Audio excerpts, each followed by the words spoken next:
Tapi yang perlu digarisbawahi, saya datang bukan sebagai tersangka, teman-teman sekalian. Ya. Kalau tersangka bukan begitu modelnya. Antum sudah tahu pakai baju apa di KPK kan? Kalau tersangka. Ustadz itu bukan ahli. Ustadz itu diperiksa karena memahami peristiwa. Karena terlibat di dalam peristiwa dan fakta yang berkaitan dengan kuota haji ini.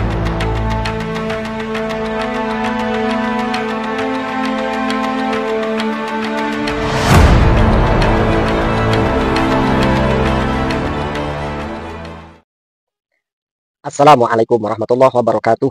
Untuk kawan-kawan media, aktivis sosial, penggiat dakwah digital, dan seluruh pencari kebenaran, mana saja kalian berada, dengarkan baik-baik. Akan tetapi sebelumnya, mudah-mudahan kalian semua tetap dalam lindungan Allah, lalu diberikan kesehatan, dan selalu mengalir taufik, nikmat, inayah, hidayahnya pada kalian semua. Amin Allahumma amin. Di balik suara lembut yang membahas tauhid, tersimpan jaringan bisnis dan akses kekuasaan yang berlapis-lapis.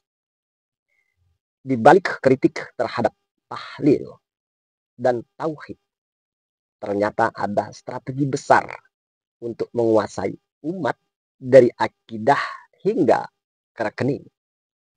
Hari ini kita tidak sedang membahas khilafiyah, tapi kita akan membongkar hipokrisi berjubah agama. Dalam hal ini mungkin yang pantas kita ucapkan ialah akidah boleh beda pendapat, tapi giliran korupsi bisa kerjasama. Ini tentu kata kunci pembahasan kita kali ini. Sebagaimana yang kita ketahui bahwa Ustadz Khalid Basalamah pernah lantang berkata, akidah jangan dibuat beda-beda, karena agama ini bukan ladang inovasi. Tapi giliran korupsi kuota haji bisa satu barisan dengan rezim. Agama dilarang dikreasi, tapi dijadikan komoditas birokrasi halal-halal saja. Inilah fenomena yang kita saksikan akhir-akhir. Oleh karena itu dari awal, maka saya menyimpulkan, apapun golongan, apapun organisasi, kalau memang seorang itu tidak murni menegakkan tauhid karena hati, maka jelas ada sesuatu tujuan yang terselubung. Dan Allah akan membuka atau Allah akan memperlihatkan sesuatu yang mungkin tidak akan bisa terjangkau menurut yang bersangkutan. Kan, tetapi Allah punya cara lain untuk memberitahu kepada seluruh makhluk akan siapa sesungguhnya dia. Jadi kita bertanya-tanya, apakah ini yang disebut tauhid murni? Atau kemurnian strategi dagang? Yang dulu beliau sibuk ngapal fatwa dari Ibnu Utsaimin dan fatwa bin Bas. Bagaimana juga beliau ini sudah terkenal di Indonesia bahwa akidah beliau adalah Wahabi. Karena beliau tentu memprioritaskan paham yang dipahami oleh panutan beliau bin Bas.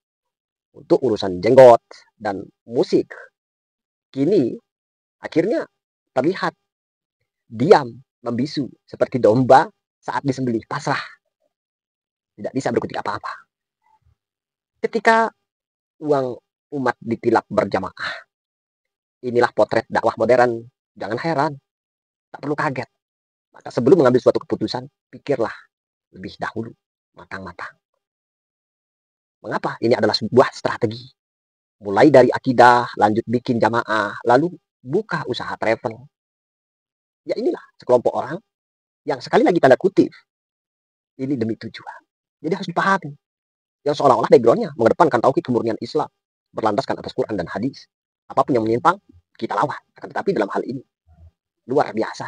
Ini junjungan daripada, ya kalau di sebelah imam besar mereka, panutan dari kalangan Wahabi yang ada di Indonesia. Sahabat-sahabatku, tentu fenomena ini, berita ini, ya mengagetkan kita. Seakan-akan beliau dalam hal duniawi bersih. Kan tetapi sesungguhnya, sekali lagi, inilah yang namanya perjalanan strategi untuk tentu menopang tujuan. Sudah jelas.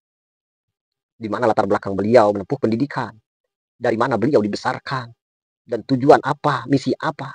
Ini kan orang-orang awam ini kan tidak paham, makanya gampang tergiur, gampang percaya dengan syiar-syiar semacam ini. Padahal sekali lagi ada tujuan terselubung. Bahkan fasilitas-fasilitas mereka VIP, mewah punya stasiun TV untuk tentu sebagai wasilah syiar mereka. Karena kalau di tempat-tempat umum mereka sangat amat terbatas. Ya kalau di media seperti halnya media mereka melalui radio, melalui TV, ya tidak berpengaruh, tidak melihat daripada jamaah yang hadir di situ, mau 10, mau 100, tidak ada pengaruh. Akan tapi ada tujuan suara kita akan didengar oleh ribuan bahkan jutaan umat. Yang mana berharap ada di antara mereka yang dapat dipengaruhi dan masuk ke dalam golongan mereka.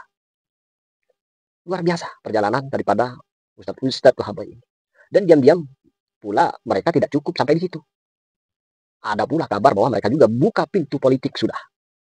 Jadi makanya kemarin sempat beliau diundang Menteri Agama. Bahkan mungkin kita tidak tahu instansi pemerintahan pernah melibatkan tokoh daripada Wahabi ini atau tidak. Bukan dakwah menyentuh langit namanya, tapi strategi bisnis yang menyentuh anggaran negara. Ini lebih pantasnya. Kalau kita sandangkan kepada Ustadz yang saat ini kita saksikan sedang tersandung kasus kuota haji. Bahkan informasinya itu tidak gemen-gemen kawan-kawan. Untuk pendaftaran jamaah haji Furoda itu kisarannya fantastis sampai 500 juta. Bayangkan. Dan kalau untuk haji yang tahunan itu 7 tahun dia target itu bisa sampai ya 80. Ya mungkin kalau sampai finish ke pemberangkatan itu bisa lebih. Kalau kita melihat fenomena ini amat sangat miris. Kalau kawan-kawan mudah mempercayai, mudah tentunya mengambil sesuatu tanpa dikaji, tanpa diteliti. Akhirnya ya menjadi sebuah korban. Korban penyimpangan baik di dalam akidah maupun pemikiran. Dikatakan oleh Imam Al-Ghazali fi Ihya Ulumuddin. Nih, cuman saya yakin bahwa mereka ini kan bahkan mengkutuk sekali kitab Imam Al-Ghazali, mengatakan bahwa hadis-hadis di sana itu banyak yang tarafnya itu adalah maudhu, bahkan sampai kepada banyak yang palsu. Sebagaimana dikatakan oleh Imam Al-Ghazali, talibud dunya bidini huwa fi darajatil asfali minal munafiqin. Ini kata Imam Al-Ghazali.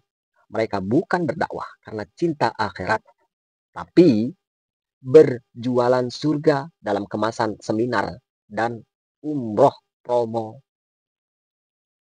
Sahabat-sahabatku, ini tentu kejadian yang amat sangat miris dan sekali lagi pula mengherankan bagi kita. Kalau kita ambilkan dalam sebuah istilah ataupun kias, orang-orang semacam itu ialah mereka bagaikan orang yang menjual air zam-zam dalam botol mewah, kemasannya VIP, kayaknya ajarannya murni, padahal sesungguhnya di tangannya air tersebut sudah tercampur limbah proyek agama. Miris. Kenyataannya kemarin teriak-teriak tentang sunnah. Hari ini peluk erat pejabat dan menteri yang jadi simbol kebijakan subhat. Kata mereka awalnya, padahal jangan taklid kepada selain Rasulullah. Tapi kenyataannya mereka taklid kepada kekuasaan demi kelangsungan bisnis jamaahnya. Wahai tentu kalian yang mengagungkan, bahkan tidak segan-segan mengaku salafi. Tapi sifatnya seperti tokoh Fir'aun yang bersurban, engkau sembunyi di balik mikrofon, tapi jejak bisnismu terekam dalam sidik jari kasus anggaran. Ini pujaan-pujaan kalian. Ada dalam satu ibarah mengatakan, mang tolaba imamata fala yuflih. Engkau mungkin tidak minta jabatan, tapi mengatur narasi agar tetap dapat bagian.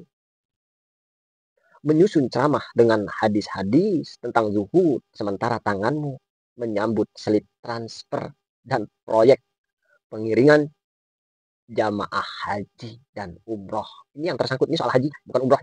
Kalau travelnya jelas, kalau beliau mempunyai travel haji dan umroh.